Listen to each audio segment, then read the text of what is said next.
Mass മോട്ടോഴ്സിൽ നിന്നാണ്. നമ്മുടെ DO സർവീസിന് കയറിയിട്ടുണ്ട്, ജനറൽ സർവീസായിട്ട് കയറിയിട്ടുണ്ട്. അപ്പോൾ അതിൻ്റെ എയർ ഫിൽറ്റർ ക്ലച്ച് സൈഡൊക്കെ നമ്മൾ ചെക്ക് ചെയ്യാനൊക്കെ ആയിട്ട് അയച്ചിട്ടുണ്ട് കേട്ടോ. അപ്പോൾ നിലവിൽ എയർ ഫിൽറ്റർ മാറ്റാനുള്ള കംപ്ലയിൻ്റ് ഒന്നും ആയിട്ടില്ല കേട്ടോ. ജസ്റ്റ് ഒന്ന് ക്ലീൻ ചെയ്തിട്ടൊന്ന് റീസെറ്റ് ആക്കിയാൽ മതി. പിന്നെ ക്ലച്ചിൻ്റെ ഭാഗത്ത് നമ്മൾ നോക്കുന്ന സമയത്ത് വേറെ ഓയിൽ ലീക്കോ അങ്ങനത്തെ വേറെ കാര്യങ്ങളൊന്നുമില്ല. സാധാരണ രീതിയിൽ ഈ സൈഡ് ഓയിൽ ലീക്ക് വരാറുണ്ട്. അപ്പോൾ അതുകൊണ്ട് തന്നെ നമ്മളത് അഴിക്കുമ്പോൾ ചെക്ക് ചെയ്യേണ്ടത്, കാരണം ഞാൻ ഓയിൽ ലീക്ക് എന്തെങ്കിലും ഉണ്ടോ എന്ന് അറിയാൻ വേണ്ടിയിട്ട്. അത് നിലവിൽ കുഴപ്പമൊന്നുമില്ല. പിന്നെ അതിൻ്റെ വേരിയേറ്റർ ബോഡിയാണത്. ശരിക്കും പറഞ്ഞാൽ ഓട്ടോ ക്ലച്ച് യൂണിറ്റിൻ്റെ ഒരു പാർട്ടാണ്. അത് ഒരല്പം പ്ലേ തുടങ്ങിയിട്ടുണ്ട് കേട്ടോ. അപ്പോൾ അതിൻ്റെ ചെറിയൊരു സൗണ്ട് വേരിയേഷൻ ഉണ്ടാവും. പക്ഷെ നമുക്ക് അടുത്ത സർവീസിൽ മാറ്റിയാലും മതി, കാരണം ഞാൻ അടുത്ത സർവീസ് വരെയൊക്കെ ഓടിക്കോളും, എന്തായാലും കുഴപ്പമില്ല. ബാക്കിലത്തെ ബെൽറ്റ് വർക്ക് ചെയ്യണ ക്ലച്ചിൻ്റെ ഭാഗമാണത്, ബെൽറ്റ് പുള്ളി യൂണിറ്റ് എന്ന് പറയും. അപ്പോൾ ബെൽറ്റ് പുള്ളി എന്ന് പറയാം. അപ്പോൾ അതിൻ്റെ ഈ ഭാഗമൊക്കെ ശരിക്കും പറഞ്ഞു കഴിഞ്ഞാൽ നമുക്ക് ശരിക്കും മൂവ് ചെയ്യണ പാർട്ടുകളാണ് ഇതിൻ്റെ ഉള്ളിൽ.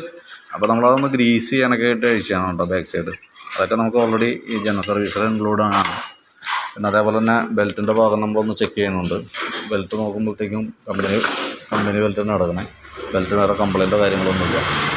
പിന്നെ ബാക്കിലത്തെ ബ്രേക്ക് നമുക്ക് അഡ്ജസ്റ്റ് ചെയ്യാനുണ്ട്. ഫ്രണ്ട് വീൽ അഴിച്ചത് കൊണ്ടാണ് ബാക്ക് അഴിക്കാത്തത്. അത് കഴിഞ്ഞ ശേഷം നമ്മളത് അഴിച്ചതിന് ശേഷം ബ്രേക്ക് ക്യാമൊക്കെ ഗ്രീസ് ചെയ്തിട്ടാണ് റീസെറ്റ് ആക്കുള്ളൂ കേട്ടോ.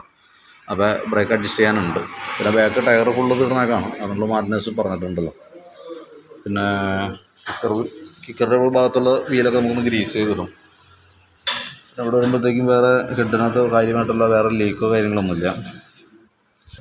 നമുക്കിത് ഈ ആക്സിലേറ്റർ കേബിൾ ടൈറ്റാണ്, അതുകൊണ്ടാണ് വണ്ടി റേസ് ആവുന്നത് കേട്ടോ. നമ്മൾ പ്രതീക്ഷിക്കാത്ത റേസിങ് വന്നത് ആക്സിലേറ്റർ കേബിൾ കയറി ലോഡാ, അതിൻ്റെ ഔട്ടർ വലിയണമായിരുന്നു കേട്ടോ. അപ്പോൾ ആക്സിലേറ്റർ കേബിളൊന്നും മാറ്റിയിടേണ്ടി വരും നമുക്ക്.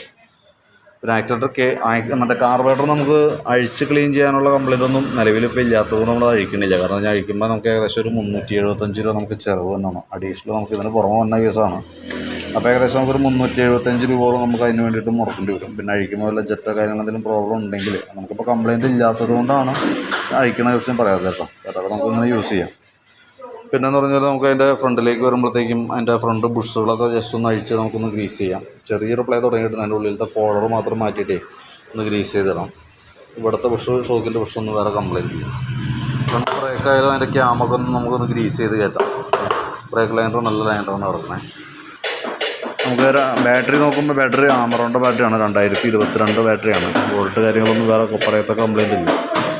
പിന്നെ പ്ലഗിൻ്റെ കേസായാലും പ്ലഗ് നമുക്കിപ്പോൾ നിലവിൽ ക്ലീൻ ചെയ്ത് കയറ്റിയാൽ മതി. എയർ ഫിൽറ്റർ മാറ്റുന്ന കൂട്ടത്തിലാണ് നമുക്ക് പ്ലഗ് മാറ്റേണ്ടി വരാം. അപ്പോൾ അടുത്ത സർവീസിൽ ഇപ്പോൾ നമുക്ക് കാർബറേറ്റർ ക്ലീൻ ചെയ്ത പ്ലഗൊക്കെ മാറേണ്ടി വരും കേട്ടോ, കാരണം അപ്പോഴത്തേക്കും എയർ ഫിൽറ്ററൊക്കെ മോശമാകും. പിന്നെ എഞ്ചിൻ ഓയിൽ ചെക്ക് ചെയ്യാനാണ് പറഞ്ഞത്. ഓയിൽ ചെക്ക് ചെയ്യാൻ പറഞ്ഞപ്പോൾ ഓൾറെഡി ഇതാണ് ഓയിലിൻ്റെ കളറിൻ്റെ അവസ്ഥ. അത്യാവശ്യം നല്ല രീതിയിൽ ലെവൽ കുറവോ കാര്യങ്ങളൊന്നുമില്ല, പക്ഷെ എന്നാൽ പോലും ഓയിൽ അത്യാവശ്യം നല്ല രീതിയിൽ ഓടിയിട്ടുണ്ട് കേട്ടോ. അപ്പോൾ ഓയിൽ മാറ്റിക്കളയാം, കാരണം എന്ന് വെച്ചാൽ ആകെ കൂടി 200 മില്ലി ഓയിലാണ് നമുക്ക് എഞ്ചിനിൽ വരാം. അത് കറക്റ്റ് ടൈമിൽ മാറ്റാണെന്നുണ്ടെങ്കിൽ അതിൻ്റെ ഉള്ളൊക്കെ നല്ല ഫ്രഷായിട്ട് തന്നെ ഇരുന്നു. അപ്പോൾ ഞാൻ എഞ്ചിൻ ഓയിലും ആക്സിലേറ്റർ കേബിളും അതെല്ലാം അടക്കമുള്ളൊരു എസ്റ്റിമേറ്റ്, ജനറൽ സർവീസും എല്ലാം അടക്കം ആക്സിലേറ്റർ കേബിളും എല്ലാം പെടുത്തിയിട്ട് ഒരു എസ്റ്റിമേറ്റ് വാട്സാപ്പിലേക്ക് ഇടാം. അപ്പോൾ നോക്കിയിട്ടൊന്ന് റിപ്ലൈ ചെയ്യണേ.